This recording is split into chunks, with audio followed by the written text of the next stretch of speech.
नमस्कार, मैं श्रेया और आप देख रहे हैं बातें यूपी की।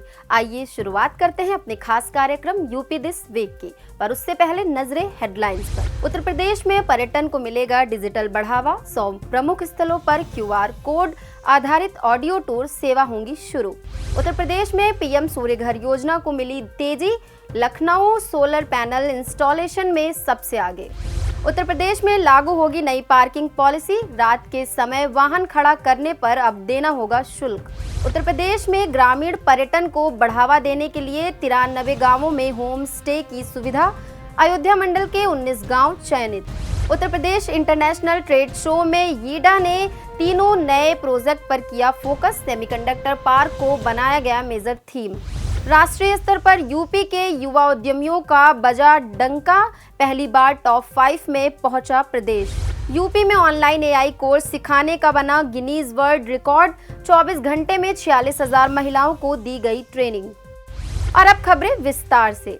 उत्तर प्रदेश सरकार पर्यटन को नई ऊंचाइयों पर ले जाने के लिए अत्याधुनिक तकनीकों का उपयोग कर रही है। जल्द ही राज्य के 100 प्रमुख धार्मिक, ऐतिहासिक और सांस्कृतिक स्थलों पर QR कोड आधारित ऑडियो टूर सुविधा शुरू की जाएगी। पर्यटक अपने स्मार्टफोन से QR कोड स्कैन कर स्थलों की ध्वनि आधारित जानकारी प्राप्त कर सकेंगे, जिससे उनका अनुभव और भी ज्ञानवर्धक होगा।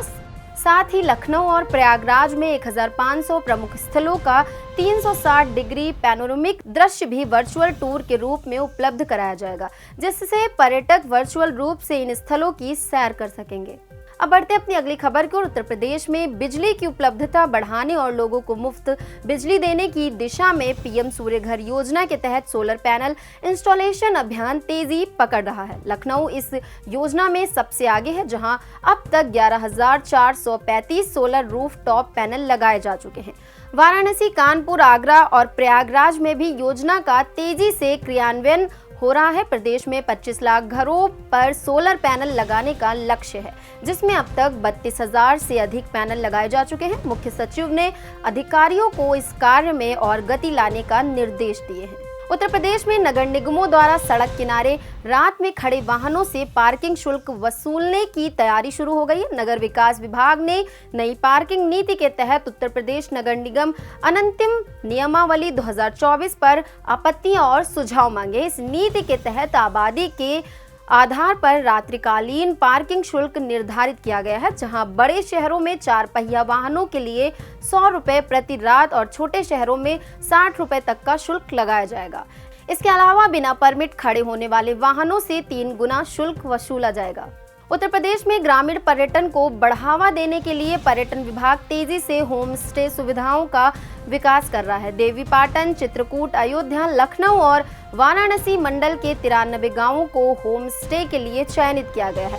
अयोध्या मंडल के 19 गांवों में इस योजना के तहत विकास कार्य किए जा रहे हैं। लखनऊ मंडल में कुल 23 गांवों को चिन्हित किया गया है। इन गांवों में पर्यटकों को ग्रामीण जीवन का अनुभव देने के लिए सभी बुनियादी सुविधाएं उपलब्ध कराई जाएंगी। साथ ही ग्रामीणों और गाइडों को मान्यवर काशीराम पर्यटन प्रबंधन संस्थान में प्रशिक्षण दिया जा रहा है। अब बढ़ते हैं अपनी अगली खबर की ओर। यमुना एक्सप्रेस वे औद्योगिक विकास प्राधिकरण ने Uttar Pradesh international trade show को द्वितीय संस्करण में 3 प्रमुख projects fintech city, semiconductor park और सॉफ्टवेयर टेक्नोलॉजी पार्क को थीम के रूप में प्रदर्शित किया। यीडा के मुख्य स्टॉल में इन प्रोजेक्ट्स की विस्तृत जानकारी और मॉडल्स विजिटर्स को उपलब्ध कराए गए हैं। यीडा के CIO अरुण वीर सिंह के अनुसार सेमीकंडक्टर पार्क पर विशेष ध्यान दिया जा रहा है और इसके लिए जमीन भी आरक्षित कर दी गई है। इसके अलावा सॉफ्टवेयर टेक्नोलॉजी पार्क और फिनटेक सिटी के विकास की योजनाएं भी तेजी से आगे बढ़ रही हैं। उत्तर प्रदेश के युवा उद्यमी देश भर में अपनी पहचान बना रहे हैं। हुरून इंटरनेशनल द्वारा जारी 35 साल से कम उम्र के भारतीय उद्यमियों की सूची में उत्तर प्रदेश ने 4था स्थान हासिल किया है। गाजियाबाद, नोएडा, आगरा, लखनऊ, कानपुर, बरेली और अमेठी के 12 युवा उद्यमियों ने इस सूची में जगह बनाई है। स्किलर एकेडमी के अंशुमान सिंह, फिजिक्स वाला के अलख पांडे और बिजनेस के सिद्धार्थ विज जैसे नाम शामिल हैं, जिन्होंने प्रदेश का गौरव बढ़ाया। खास बात यह है कि इन सभी उद्यमियों ने अपनी सफलता खुद के दम पर हासिल की है, बिना किसी पारिवारिक कारोबार के सहयोग के। उत्तर प्रदेश सरकार HCL समूह की कंपनी GUVI के सहयोग से आयोजित आर्टिफिशियल इंटेलिजेंस आधारित कोर्स में गिनीज वर्ल्ड रिकॉर्ड बना है।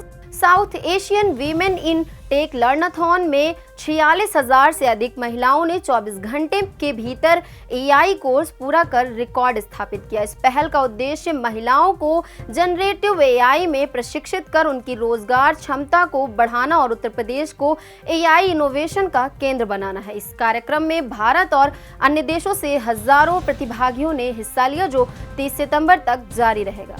अब चलते चलते एक नजर डाल लेते हैं देश दुनिया की कुछ अन्य अहम खबरों पर। प्रधानमंत्री नरेंद्र मोदी ने 3 परम रुद्र सुपर कंप्यूटर और हाई परफॉर्मेंस कंप्यूटिंग सिस्टम का किया वर्चुअल लॉन्च। MSMEs और स्टार्टअप्स जैसे क्षेत्रों में भारत के सुपर कंप्यूटिंग इंफ्रास्ट्रक्चर को करेंगे मजबूत। मशहूर अंग्रेजी कवि और पूर्व IPS अधिकारी KK दारूवाला का निधन। लंबी बीमारी के बाद दिल्ली के अस्पताल में ली अंतिम सांस। वित्त मंत्री निर्मला सीतारमण की उज्बेकिस्तान के राष्ट्रपति से मुलाकात। फिनटेक, रिन्यूएबल एनर्जी और क्लाइमेट एक्शन पर हुई चर्चा। राजस्थान में कवच 4.0 का हुआ सफल ट्रायल। कवच प्रणाली में हाई फ्रीक्वेंसी के रेडियो कम्युनिकेशन का किया गया इस्तेमाल।